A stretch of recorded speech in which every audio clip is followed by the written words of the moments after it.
Startup Week, and happy Thursday. I'm Bonnie Watson. I am the Capital Track Captain for West Slope Startup Week. I've had the pleasure for being involved for 2 years now. This is our second year with West Slope Startup Week. It looks quite a bit different than it did last year, but we're certainly hoping next year will be in person, but we're making the best of this virtual experience, which I think has gone very well, and we've got great feedback. So we're excited to have you here today. If you're here for our session with First Southwest Community Fund on providing diversified capital to rural communities, you are in the right spot. So before we get started, just a couple housekeeping things. So West Slope Startup Week is going through July 30th. So we have sessions today and then next week on Tuesday and Thursday as well. If you're brand new or if you're a seasoned veteran at this point, it's seasoned over 2 years, there's over 70 sessions and they're all pre-recorded. So if you've missed anything in the last month here in July, you can go to westslope.startupweek.com and just access all of the recorded sessions that we've done. So really great opportunity if you've missed anything to go do that. The great thing about West Slope Startup Week is that this event, it's an entrepreneurial event, obviously, built by an entrepreneurial community, and it's from speakers all across the Western Slope and the entire state. So it's this really incredible opportunity to really hear from experts in the industry and all over many industries, not just finance. So the goal really here from these sessions is that we're really trying to learn from each other. That's why we're here. We're here to share stories. We're here to inspire people. We're here to gain new skills. But really the whole point of this is to connect with people. And so whether it's an old friend or a new friend, you know, the biggest thing that we encourage after these sessions is that you go to your Schedule and get the email. It's going to be attendees and connect with them, or go to Slack and connect with people. But that's the whole point of this. And virtually, it's really critical that we do that now. So we just really encourage that you go and connect after these sessions, today included. So just a couple housekeeping things. As a reminder, we are recording this today. So we really ask that people are very conscious of keeping their mics off, but keeping cameras on. We'd love to see your faces as our presenters are on today for a little bit more interaction. So I want to thank our title sponsor. US Bank has been our title sponsor for 2 years now. They're really the reason that all of this happens. So we couldn't do it without them. And if you haven't checked out US Bank's workshop series, I've been watching it and it's been really phenomenal. So go check that out. For our capital track, we are sponsored by Greenline Ventures. So thank you for that. Our communications track is sponsored by Mountain Dog Media. Our makers track is sponsored by Colorado Lending Source, and our tech track is sponsored by Cart Group in Grand Junction. So thank you for all of our sponsors. So I get to be the capital track captain, which is great.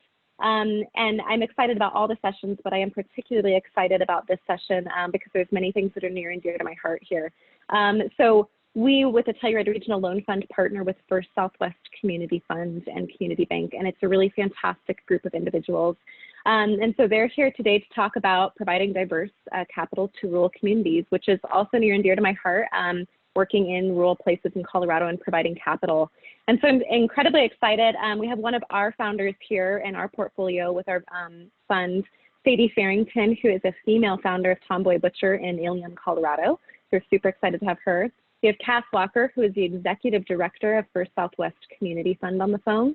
We have Sherry Weiner, who is the Chief Development Officer for First Southwest Bank on the phone. And then we also have Jason Cox, who is the co-founder of Riff Raff Brewing. So with all of that being said, I'm incredibly excited to welcome you all here and incredibly excited to see this conversation. So Cass, I'm going to go ahead and hand it over to you. Thank you so much, Bonnie. And likewise, it's a pleasure to be introduced by you. We could very easily have added you to this panel, but we figured you had enough to do. So we're excited to talk to you today about diversified capital for rural communities. And I'm thrilled to be joined by my colleague Sherry and two of our awesome entrepreneurs. So Bonnie gave brief intros, but I just want to give Sherry, Jason, and Sadie a chance to introduce themselves. And then we will dive into some of the deeper questions around, how do we provide access to capital for folks in our rural towns, especially right now during COVID. We will try and leave some time at the end for Q&A. I know that all of us are talkers, so we'll try and keep it succinct so that we have time for that. So to kick things off, as Bonnie mentioned, I run First Southwest Community Fund. We're a 501c3 nonprofit. We support small businesses, rural entrepreneurs, and nonprofits, primarily across Southwestern and Southern Colorado. And we are the 501c3 partner of First Southwest Bank. Sherry, I'll turn to you. You want to give us a brief intro? Yes. Hi. Thank you, Cass. So my name is Sherry Weiner, and I'm the Chief Development Officer for First Southwest Bank. First Southwest Bank is a unique and different kind of bank. There are only two of us in the state of Colorado, and we're what's called a CDFI bank. And what that means is that we're a community development financial institution, and we primarily serve underserved populations of people and or underserved geographic areas within rural Colorado. Our primary focus is rural areas of Colorado and the surrounding areas. My primary role for the bank is to find unique and creative ways for entrepreneurs and business owners to access capital. So I primarily oversee the resources that we utilize, or the tools that we utilize to do that with. Awesome. Thank you, Sherry. Jason, give us a brief intro and tell us what Riff Raff does. You betcha. So we make beer. We also make food. Really, we sell guest experience. We have two pretty cool spots here in Pagosa Springs. And so, yeah, really overall, my role with the organization, I'm the co-founder and CEO. We have been open for 7 years, and we have two brew pubs about a quarter mile apart here in our small community. Each has its own brewing operation on site. We have restaurants at each site as well, and we do distribute to wholesale accounts in Pagosa Springs, Durango, the San Luis and Arkansas valleys, and in the Denver metro area through draft and 12-ounce can formats. So I'll talk about how we've worked and partnered with First Southwest Bank and the Community Fund to get our capital together so we could get to this point. Thank you, Jason. And last but not least, Sadie, tell us about who you are and Tomboy Butcher. Sure, thank you, Cass. My name's Sadie Farrington. I'm the founder and butcher of Tomboy Butcher. We are an artisanal whole animal butcher shop. We specialize in sourcing local animal proteins within 150 miles of Telluride. We also have a large emphasis on education, classes, big promotion of kind of changing how we source our animal proteins, especially in the time of climate change and things like that. So yeah, we just trying to kind of change our meat consumption in our local community. Awesome, thank you. And super excited to hear from you, Jason and Sadie, in a little bit. To kick us off, Sherry, our first kind of big, meaty, no pun intended, question. Why is diversified capital important for rural communities? Can you tell us a little bit about the types of needs we see in rural communities and why it's important for us to have different types of capital and why sometimes it can be hard to access those? Yeah, I'd say there are a few primary reasons that we see anyway. One of the biggest reasons is that there's fewer options for lending institutions or lenders to provide in order to meet their policy guidelines or their parameters, and that tends to make some of the traditional sources that are out there a little more inflexible, where entrepreneurs getting started especially need a little more flexibility in their capital resources. Also, we see difficulty in access to the resources, maybe because they're in a rural area where they have to drive a long way to get to where the people are that are providing these resources. And then also for entrepreneurs looking to get started or even wanting to expand and grow, there are fewer options in terms of investor equity or venture capital, because typically they're not looking to scale in a way that other types of organizations might be looking to scale to expand their operations, maybe nationally outside of their geographic areas. And so I would say those are probably some of the primary reasons we see in the needs in terms of access to capital. That's great. And tell us a little bit more about First Southwest Bank and the different programs that are offered. What role do you think CDFI banks to play in helping folks get access to capital? A good question. So CDFI banks have access to resources to build capital stacks for businesses that your typical traditional banks don't have access to. Primarily, we use funding sources through U.S. Treasury and, of course, traditional depositor funds, but with those resources from the U.S. Treasury, we're able to create some unique opportunities for funding resources, like quick approval programs where you can get a loan approved and closed within a 36-hour period of time, where we have very limited underwriting.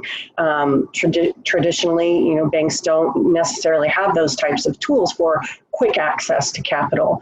We also have resources that we can combine public and private partnerships to create unique sources of funding that mitigate risk for the lender and provide extended terms beyond what you typically would see in a traditional funding structure for a commercial loan. That's great. And I've been in my role at First Southwest Community Fund for just coming up on a year. But Sherry, you were pretty involved with the setup of our 501c3 nonprofit.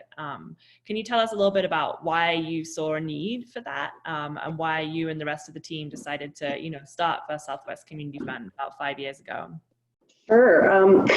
Part of what we do as a CDFI bank is we go on listening tours in the communities that we serve, trying to identify gaps in the communities that don't exist, where there are fairly significant needs for business owners. And the community fund was a way for us to expand the access to those capital resources, because the community fund's a 501c3. There were opportunities to access funding sources through the 501c3 that even the bank, as a CDFI bank, doesn't have access to. And so we started slowly and incrementally building those resources, and to the point where today we have a large, as you know, large pool of them, and thanks to you, an expansion of those resources from private funding organizations as well as public-private collaborations through the community fund. But typically we're seeing, gaps in terms of collateral or lack of down payment, which is really one of the biggest ways that we use the community fund resources. But we will partner a bank loan with a community fund loan to help get a project done, and sometimes even add another third party, depending on what the complexity of the project and the needs are.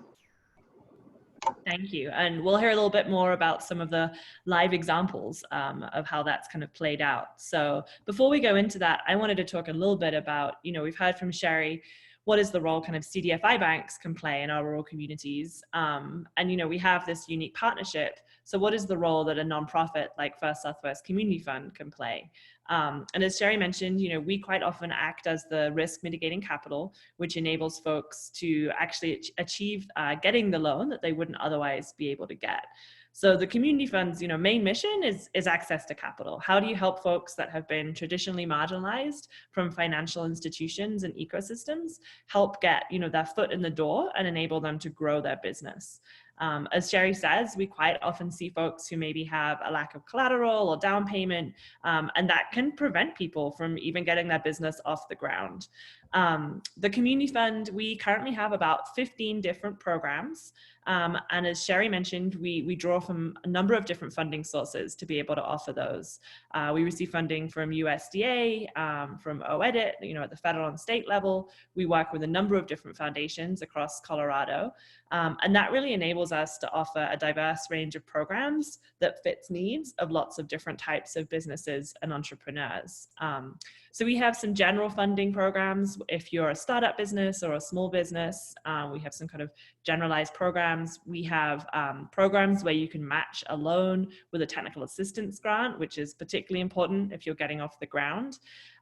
We have a number of specialized programs that we've developed over the last year or two. For example, we have a creative arts loan fund that works to provide loans for creative arts organizations in partnership with the Durango Creative District. We're in the process of launching a rural women-led business fund that really focuses on how do we get access for women, particularly women of color, in rural Colorado. So we're really looking to go that one step further. And I think that when we talk about the role that nonprofits can play, That's why I think our partnership with First Southwest Community Fund and the bank is so special, because the community fund, we're not held to the same regulations. We're not a bank. So we have a little more flexibility. For example, being able to offer some of these more specialized programs. And then when we can partner in collaboration with the bank and use the lending expertise of folks like Sherry and others, and really provide that risk mitigating capital, it provides us with an amazing amount of tools. And the only person that can keep all those tools in their head right now is Sherry. So we're very grateful to have her. So we do the complicated stuff of, navigating it from the back end. But the reason we do that is to support amazing folks like Jason and Sadie. So we wanted to, as we're talking about these different programs, if there are entrepreneurs in the audience, we know that a lot of this can just seem overwhelming, right? There's a lot of different types of capital out there. How do you know the difference between the different programs? What's right for you? So we really wanted to make sure we heard from some business owners today, because I think hearing how folks have used these different programs and worked with Sherry and our lendings teams to help guide them through that, and figure out what's the best fit for them and the best fit for their business, I think is really important. So Jason's going to talk a little bit about Riffraff, and how he actually received a loan that was both from the bank and the community fund. And he's going to talk a little bit about how that worked. And I know Sherry's probably going to give some more insight into how that was structured as well, so folks can get a little bit of an insight. And then we'll hear from Sadie. So Jason, over to you. Okay, thank you very much, Cass. Appreciate it. So yeah, I want to give a brief history of our company just to kind of frame the context for what we do. And, frankly, we're in a very risky industry. Restaurant failure is extremely high for startups. And so anytime you come to a financial institution and say, or any lender or capital investor say, hey, I'm starting a restaurant, do you have any money? They run away very quickly. So that was definitely our experience talking to all the banks in our community. And First Southwest was different. Sherry in particular, we've known each other very well since 2012, and she absolutely shepherded us through the process. So just talking about our history, really what happened is I was a software engineer who had a bad homebrewing habit and decided to take it professional on the side. And 7 years in, we're no longer software engineers. I'm just making beer now. So it kind of got a little bit of the best of me. But when I was coming out and going into the business, we really worked partnership-wise, step by step through the entire process with First Southwest Bank. And we've done in our 7 years a total of 3 SBA loans as well as a loan with the community fund. So we opened our original location in 2013 and a second location on the river here in Pagosa Springs in 2018. These are less than a quarter mile apart. We actually differentiate our food menus to keep each place unique, and we have a different feel at each location. Our original is a 122-year-old Victorian house with a beer garden on the main drag in town. The other one is on the San Juan River. It's peaceful riverside patio dining immersed in nature. You see all kinds of wildlife and things out there. So we have 2 different experiences. But going to that point, we really needed capital to get us started at our original operations, which we did 2 loans, but we also needed capital to scale to our second operation, which was a bigger deal. So I'll talk about that in just a minute with the access to capital portion, but we really had an issue scaling our brewing operations. We had a very limited brewing plant at our original location.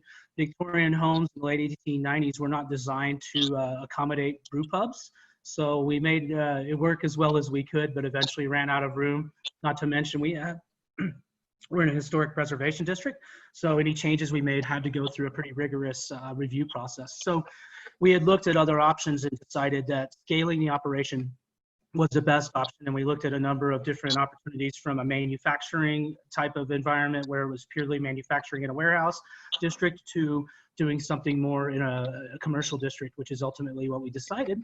And again, First Southwest was along for the ride the entire way.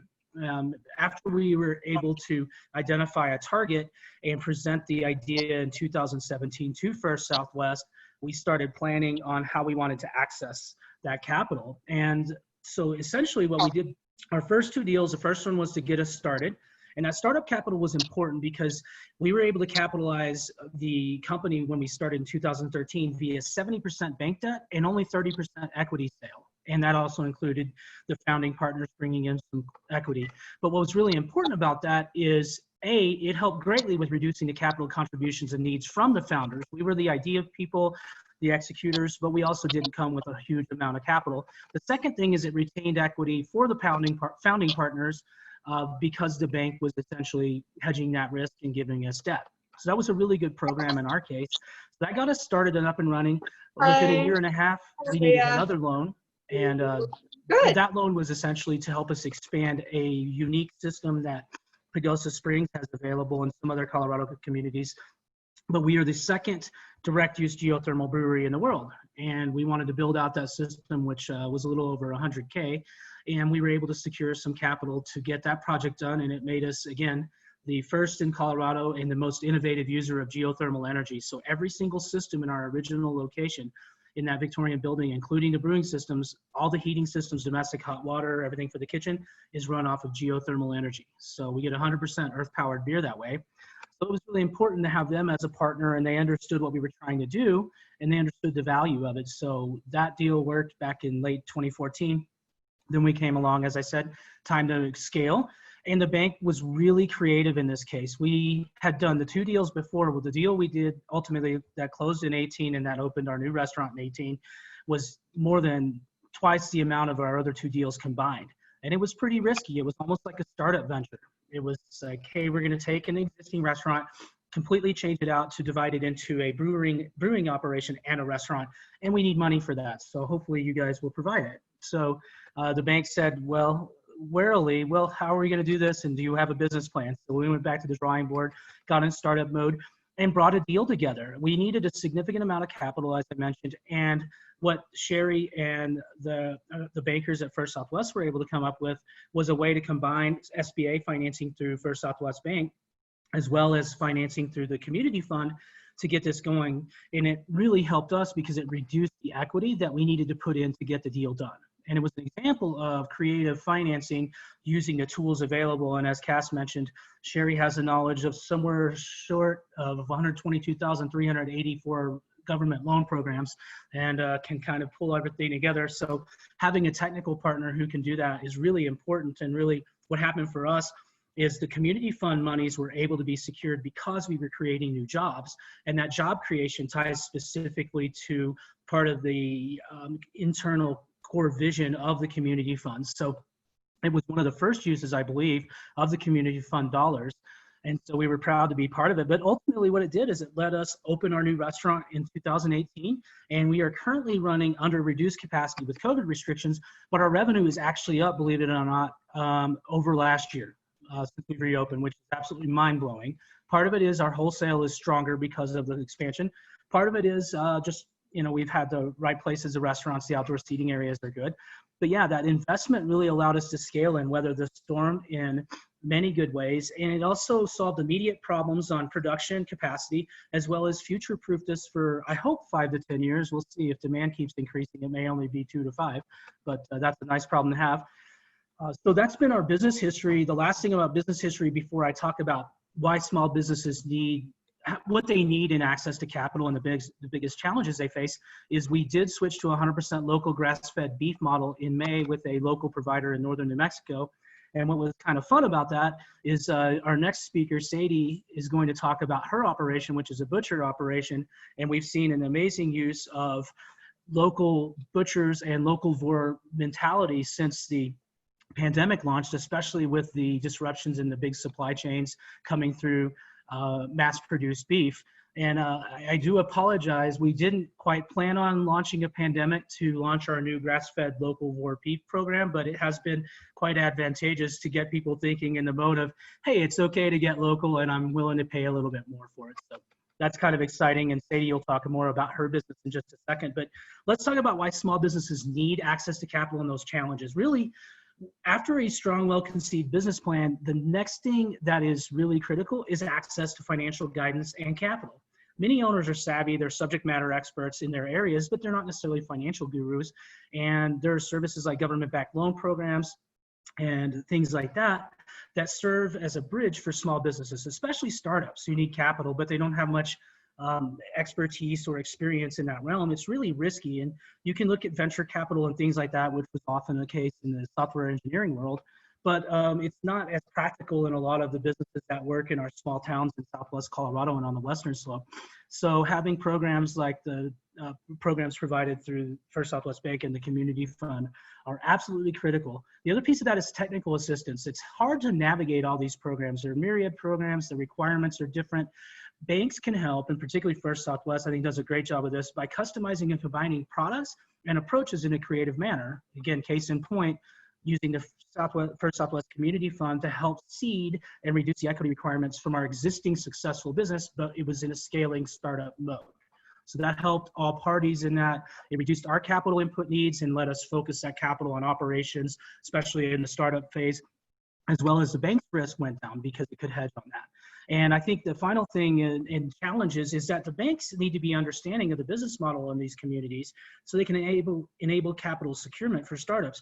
First Southwest really committed to learning our business model through the years and has continued to do that as well and understand the key success factors in our market. For example, Sherry questioned me fairly early on our first deal and said, hey, these tanks you're listing as assets that we're going to finance, these are really expensive. What kind of tanks are these? And I think she had a vision of some small tanks. And when I said, can you come down to the brewery for a minute? We were just building it out and had received all the plant.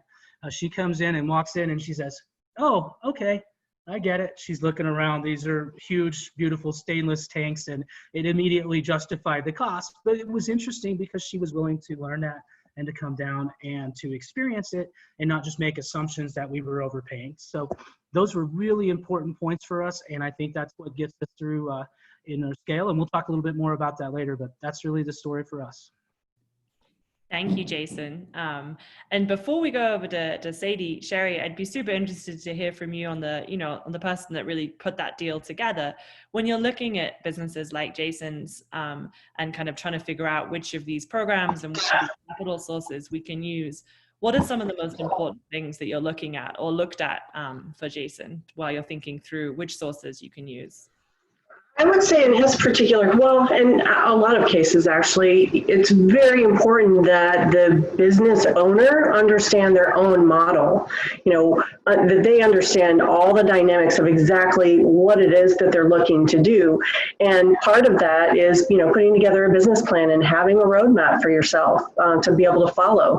And lacking that, it's really difficult for a lender to get a concept for the fact that the business owner really does understand what it is that they're getting into. I think that was a critical component for Jason, but also, knowing that he understands what he's getting into, but really also understand for the lender, the bank, or whatever kind of a lender it is, the funding partner that you have, to really understand what it is you're trying to do with the money that they're being asked to provide them. That was a pretty critical component. And Jason's right. I didn't remember that, but you saying it made me realize, oh yeah, I think I did kind of think to myself, wow, these really cost a lot of money. Is this really what what exactly are you buying for this much money? So, and he's right, going and seeing it, touching it, feeling it really helped. Immediately drive home the point, oh, okay, these are, 30 foot tall, I'm exaggerating, of course, but they were really big stainless steel vats that had to have cost a lot of money because they were stainless steel. So that really helped drive that point home. But I think really from a perspective of understanding, both from the lender or the funder perspective, as well as the business owner perspective, that they do really understand what it is that they're looking to get into. Awesome, thank you.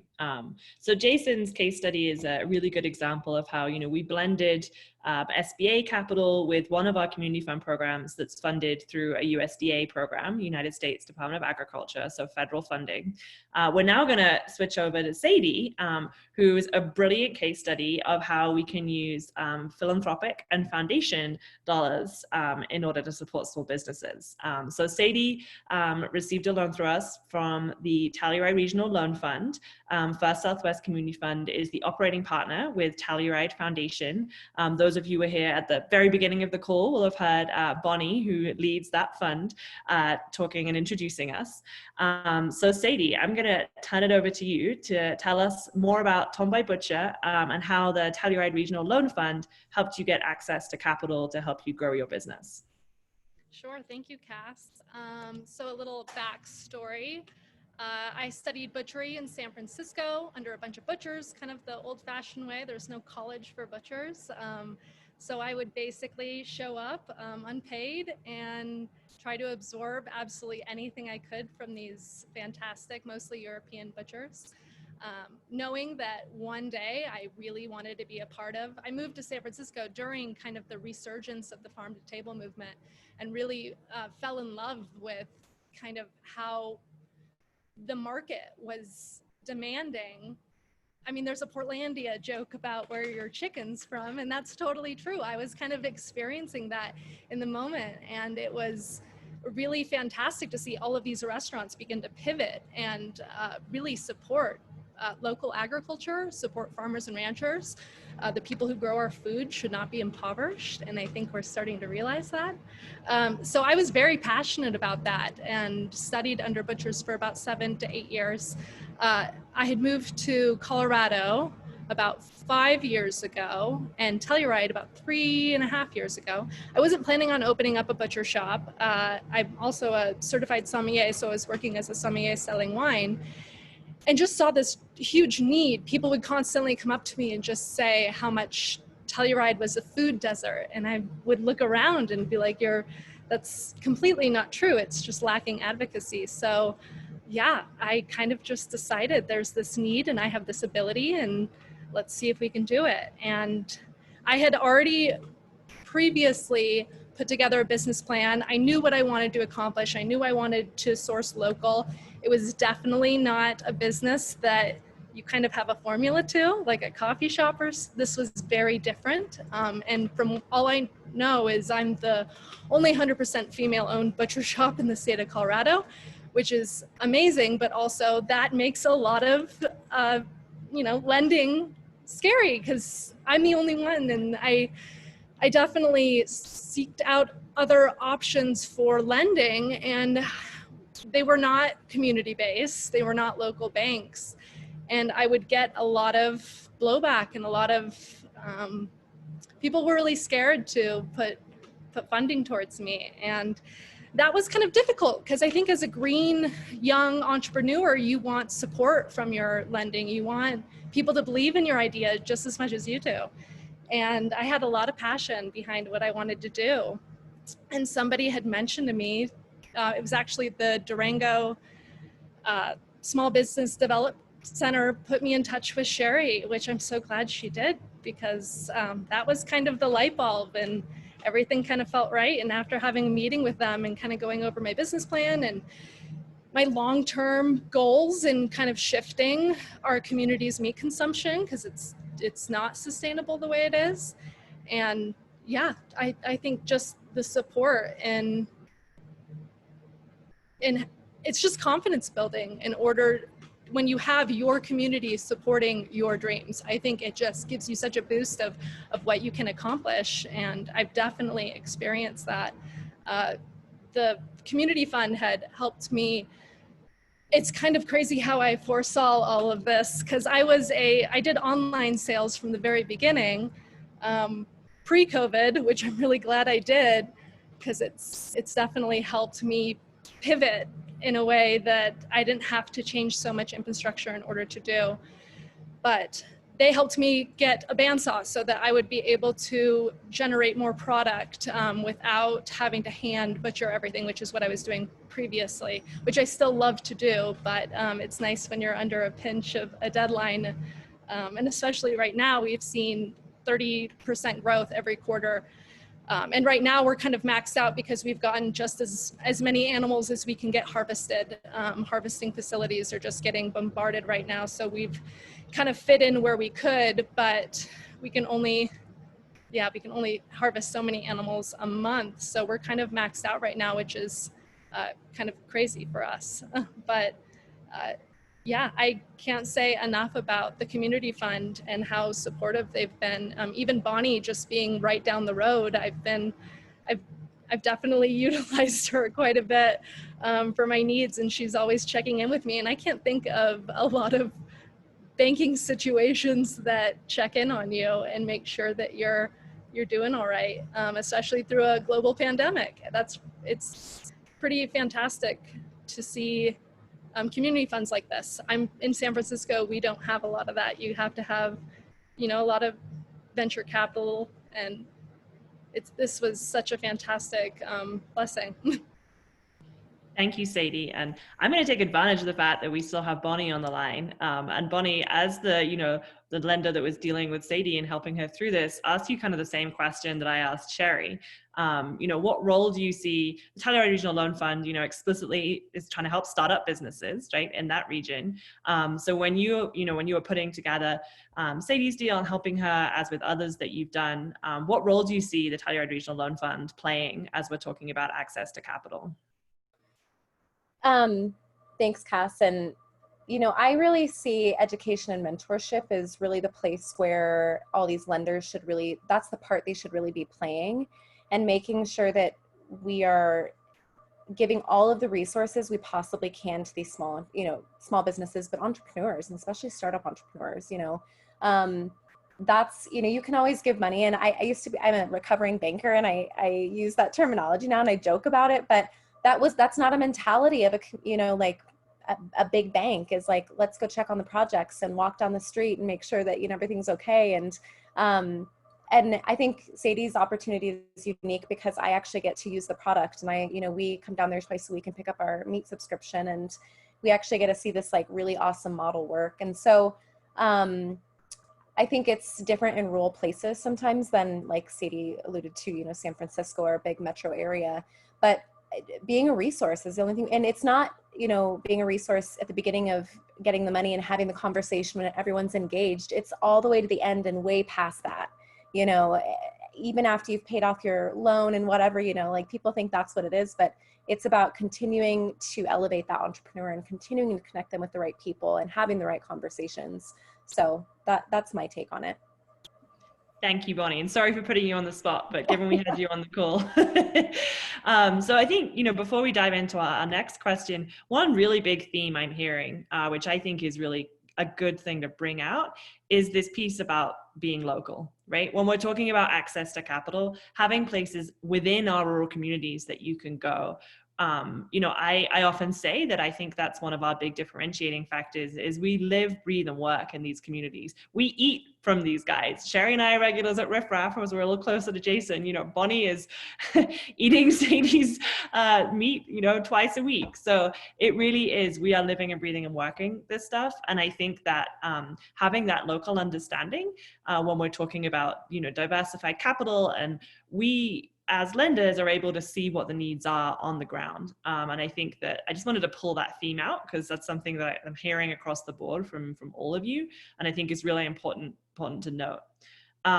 So we can't ignore the fact we're in a global pandemic. I think as we're talking about access to capital, there was access to capital pre-COVID, and now there's access to capital in and post-COVID, right? We're living in a different world.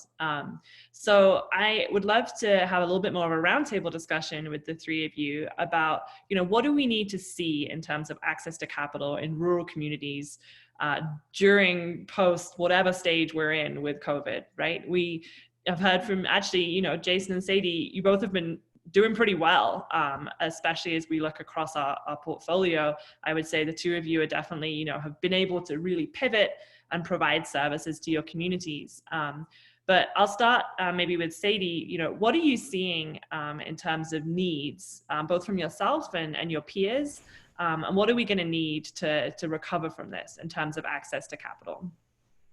Yeah, this is interesting because I actually communicate with a lot of small business, especially young small. I've only been open since September of last year, so this kind of hit me pretty hard as far as having to, getting your business dialed in, and then this kind of coming in and having to restructure a bunch of things, and communicating with other business owners. I think we don't know how, there's so much uncertainty, right? We don't know how long all of this is going to last. And so I know a lot of people are, you know, afraid of taking on a loan, especially being another small business. It's terrifying. You already just took on a sizable loan.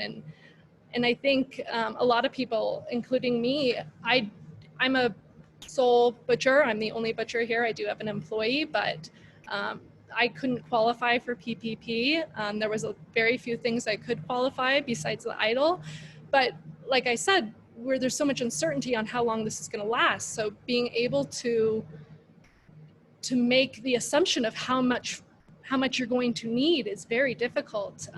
So that's definitely where I've kind of had a hang up, even though I'm doing really well. You know, I think this thing has taught us things can change within a month, and just being as prepared as we can. I think grants are definitely the way to go. I've definitely taken time out of my day to research as many grants as possible to see what I can apply for, because I don't know what's coming down the pipeline as far as this COVID thing and the economy. So, and especially with if processing facilities begin to shut down again, that makes it to where I can't do my job. So it's not just my business that I'm kind of focusing on. So yes, I would definitely say researching grant programs and just trying to pivot as much as possible.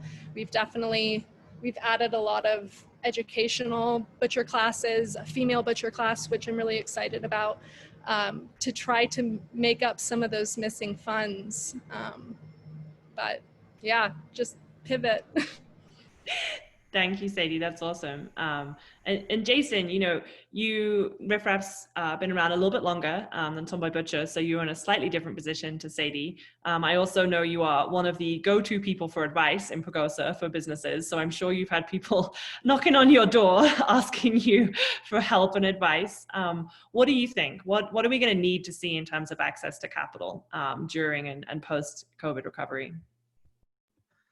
I can definitely say there are a lot of small business owners in this community who are desperate if they're asking me for advice, but they definitely are, and we share a lot of it, and you know, truly, Sherry and I have worked in economic development together for a long time as well. So really what I see in that world is, you know, there's a restarting process, and Sadie mentioned the PPP and the grant programs, the EIDL program, which is the Economic Injury Disaster Loan Program. Those are all good ones, but there are a ton of them out there. So I think trying to catalog and have some guidance on what's available and how it can be used is an important thing from a perspective of access to capital post-COVID. Really, the relationship we had with First Southwest Bank was critical for us. Things like doing loan deferrals on our SBA loans, just understanding the government COVID aid programs, including the PPP. Sherry and I were actually collaborating and sharing our insight and interpretations from our own interpretation, as well as other experts like my attorney, for example, during the process of drafting that bill in legislation. So we were trying to stay ahead of it, and we ended up being you know, de facto advisors for the business community. So having that expertise really is critical, and we did collaborate and support other businesses of need in the community. Our PPP, we're in the opposite situation of Sadie. I have too many employees at times, and we're highly seasonal, just like Telluride and many of our Western Slope mountain communities. So we explode in population and demand in the summer with tourism, and then at points in the winter and spring with ski season. But the rest of the time, we kind of have a base level of employment. So for once, it looked good that we ran high employment and labor numbers last year because the PPP worked out well for us that way. But from Sherry and First Southwest Bank's perspective, we had a great relationship the whole way. Had some technical assistance, which really we didn't need much, but I actually have to joke that I was holding off as long as possible to get our PPP loan because I didn't like the rule set that said you have to spend it in 8 weeks. I said, we can't even open by statute. I don't want the money. And Sherry finally kicked me in the pants and said, take the money, you dumb fool. We may not have it when you want it. So, you know, we moved forward and it's worked out for us in the best. But yeah, having that partnership really, really was important. And for future ongoing capital needs, you know, what product lists that we're going to need in Pagosa, Southwest Colorado as we go into the fall. I think banks are going to need to look at providing possibly operating capital to non-startups, which is kind of atypical, but it might be necessary to help survive help for survival for some businesses. And that's probably something different. Maybe Sherry would comment on that. That banks don't typically offer operating capital for businesses that are veteran. They might offer startup operating capital, but that's something that I see is going to be necessary in the post-COVID world. And I also think that there need to be some possible fixed cost coverage loans to do that as well. So maybe you shut down your business completely, you have your staff on a furloughed unemployment scenario, but you still have to cover your fixed costs like rent, utilities, debt service, et cetera. There may be a need and a case for that. I think that's something that businesses need to consider. And finally, there are innovative programs that can be used. First Southwest Community Fund did a food truck finance program, and this was kind of fun. You guys asked me about, I was like, yeah, I'd love to have a food truck. Then I asked my wife, our COO, and really the brains in our operation, I said, what do you think about a food truck? And after she took her foot out of my behind, we decided not to move forward on it. But it provides an alternative for restaurants that don't have as much indoor dining or outdoor dining as we do. We have 2 large patios, which has really helped us weather the storm. But those are the types of innovative programs and creative programs that First Southwest and the Community Fund are putting together. So I think those are really good ideas and should continue. Thanks, Jason. I was wondering why I hadn't seen an application from you. And if there are restaurant owners on the call, the food truck loan program is still open. So feel free to reach out for more info on that. Sherry, going over to you. I know you've been on speed dial for so many of our small businesses over the last couple of months, and I don't think we even want to talk about how many hours a day you've been working. But as we move into the recovery stage, what's top of your mind? Hearing from Jason and Sadie, what are you thinking about in terms of what we need to offer folks in terms of access to capital? I think, one, it's critical that we listen to business owners and what they're telling us they think their needs are. And in the same breath, it's, difficult, as Sadie was mentioning earlier, to have a crystal ball, not knowing how long any of this is going to last and, what you're going to need for the ride, because it really is going to depend on how long the ride is. But I think just listening to business owners about what they feel their needs are for their operations, first, along those lines, for Southwest Bank and for Southwest Community Fund have both come up with, we had the emergency program with for Southwest Community Fund, then we changed gears, looking forward towards recovery and developed the Rapid Response and Recovery Program. And along those same lines, through the bank, we're looking at utilizing government programs. We've developed a brand new program through the SBA Express program to have an operating, basically it's a short-term operating loan. The SBA has some pretty good benefits right now in terms of they'll make your first 6 months of payments for you. And we are one of the top SBA lenders in the state of Colorado. So we do quite a bit of SBA loans. We do have expertise in that area. And we created a short-term program specifically for operating needs for folks that didn't fit the PPP program. We've also created a program around the USDA funding. A lot of people think the USDA is for agricultural operations, and it's not. They have some pretty robust business programs. And we've created a program under their BNI CARES Act. Again, it's a short-term operating need loan that we've started to utilize through the bank. And then, along the lines of listening to business owners and catering the programs that we have available based on what we are hearing the needs are, I think the more that we can continue to do that and expand what we're doing and how we're doing it is just going to benefit the business community overall. And that's part of, I think our successful model is listening to the business owners and giving them what they actually need. Thank you, Sherry. And yeah, I would totally echo that. Everything we've done in the last few months has been based on that, especially on the the community fund side, where we've been able to offer these things like the food truck loan program, because we're hearing from folks like, hey, we need an alternative venue, and we can go to folks like Jason, who is in touch with so many restaurants, and say, does this work? Would this be of interest, before we roll that stuff out? So yeah, I think that's really helpful.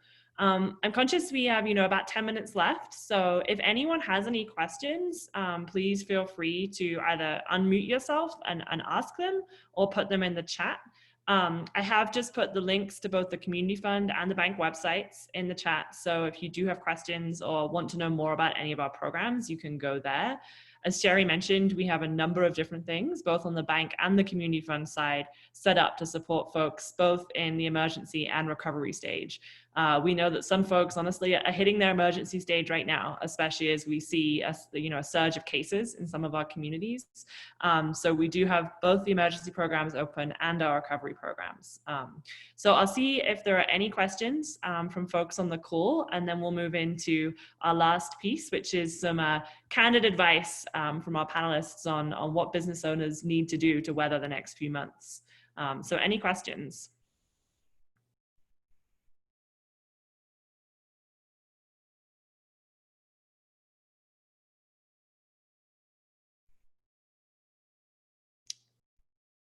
All right, well, I guess we just did such a good job of answering everything, but if anyone thinks of anything, put it in the chat.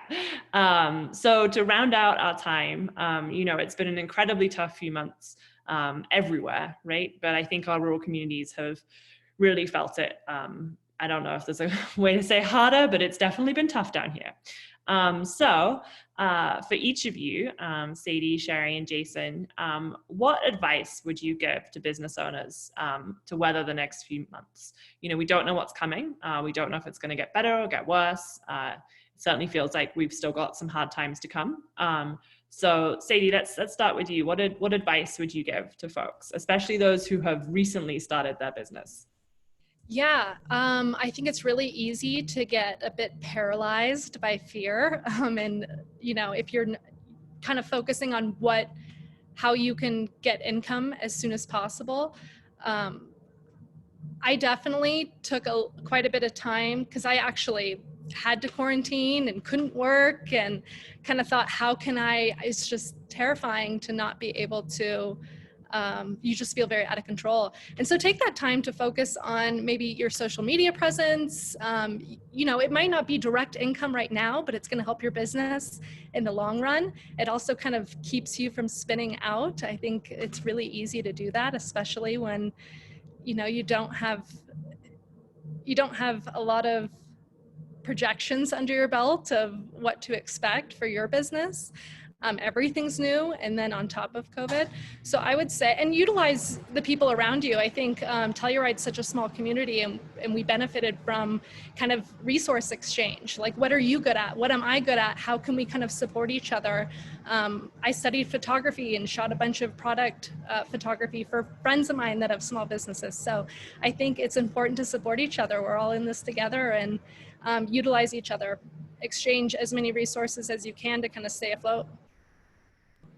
Thank you, Sadie. Jason, what about you? I think, similar to what Sadie said, there is a lot of uncertainty coming forward, and I think it's fairly certain. I'm on a hospital board here as well as have some contacts in the medical community, including a pulmonary critical care physician that I've known since childhood. And there's zero indication we're seeing from the public health organizations that there will be any kind of significant change in policy over the next 9 months to 12 months. Realistically, till we get the vaccinations and inoculations done, it's going to be that way. So I would plan on that period of time and try not and plan on a shorter period. With that in mind, the first thing to do is squirrel away. If you're operating right now, just squirrel away as much money as possible and survive. You're going to need to survive the fall, winter, and spring in our seasonal communities. That's really a driver that's heavy in Pagosa and Telluride, but also many other Western Slope communities see those benefits of tourism, but also when the time period slows down, we're going to probably be in a similar boat as we were in the spring, where there are quite a few furloughs and possibly layoffs. So plan for that and try to have as much capital as possible to pay for your fixed costs. The second thing is to keep your costs under control as much as possible. Right now, it's probably tempting, especially if you're in a position like us or like Sadie or others, where your business is actually thriving and doing better than you expected. And it's tempting to go out and want to overexpand possibly, or buy things that maybe are luxuries and not necessities. I would say only put capital in places where it directly A, reduces cost, or B, generates additional revenue. So the third thing and final thing is in line definitely with what Sadie said about, not knowing what's going to happen, but be creative and adaptive in your thinking and business approach. You need to think outside the box. And I know that's an overused term, but truly this is a time to get creative. We've been gifted with time when we're slowing down, and we can actually look at our business, work on our business instead of in it. And that's really nice. And then realize we're all in this together. So don't despair. It's not like your business is in jeopardy because you're doing a poor job. Well, hopefully you're not, of running it. It's because we have a pandemic that is creating an environment in which it's difficult to run for everybody but toilet paper and sanitizer manufacturers. So, if you're in that boat, we have to figure out how you're going to do it. So don't despair. Take the time to focus on how to strengthen your business in the future. For example, when I looked at our business, I know we're going to see a reduction in dining revenue and the requisite revenue that comes with, like our over-the-counter beer sales, on-site beer sales, which is our highest margin item. And I know that's going to happen because we simply can't seat people outside in the winter. It just doesn't quite work in our climate and none of the Western slope climates. So to plan for that, we're going to have a finite amount of inside dining, but can we enhance another revenue stream? In our case, we have a 12-ounce can program, so we are enhancing A, we're reducing the cost of our supplies for canning, and B, we're enhancing our canning lines so we can reduce the labor. So those are the types of decisions we're making with the idea that we'll strengthen that revenue stream as our in-house revenue slows down on-site dining, but we'll also have that ability to weather the storm in the winter. And then going forward, it's an investment into carrying that capacity forward. Awesome. Thank you, Jason. Sadie and Jason, that was some really awesome advice. So I hope that any business owners on the line were listening. Sherry, take us home. What are you telling people right now? What's your advice? The first thing I would say is don't be afraid of debt. It can be a great tool if used well and understood by the business owners. So don't be afraid of debt. There may be a point in time, especially given the pretty extreme levels in some cases of seasonality that we have in Colorado. There may be a time in the winter months where you're just not sure you're going to be able to make it through until the busy season comes again. Don't be afraid of debt, but also be very cognizant of what you are getting yourself into. And then also, I think a lot of business owners maybe just frankly aren't aware of all the resources that are out there that are available at their disposal for advice. The small business development centers have great counselors if you're in an area that has that support that can get it to you where you don't have to drive to it, for extended periods of time. Utilize the counselors at the SBDC. They've got some, great support there to offer. And also, I think people don't realize that your lenders are there as partners. We're a partner in your business as well. And we're not just here when you need money. We're here when you need to bounce something off of them. Jason cited several examples where he's just picked up the phone and we've had a conversation when he really didn't even need a loan or had, no real need for any additional debt or changes in the debt that he had, just to bounce something off of his financial partner. So don't be afraid to utilize your funding partners in that way, because you might be surprised at some of the feedback that they have to offer and valuable tools that they can provide in little nuggets of information. So don't be afraid to ask questions, because you have a lot of people at your disposal that could have some really good answers for you. Thank you, Sherry. And I think that's been a huge theme of our conversation today. When we're thinking about providing access to capital in rural communities, those local connections, and we're all in the same boat, we'll get you through this. That seems to be one of the biggest takeaways. I do just want to take 1 minute to plug an opportunity that's coming up. Sadie, going back to what you said about grants, there's a large initiative being launched in Colorado called Energize Colorado Gap Fund. It goes live on August 1st. And that is going to be providing 25 million of grants and loans to small businesses in Colorado. There will be grants available up to 15,000 and loans available up to 20,000. So when you're thinking about that grant capital, this is really the biggest initiative we're seeing, outside of PPP for our small businesses in Colorado to access grant funding, which is such a huge complement to any loans or debt that you're taking on. First Southwest Community Fund is going to be one of those lending organizations deploying those funds. So there'll be more info coming out from us, and you're going to see Energize Colorado in general pushing that info out across the board.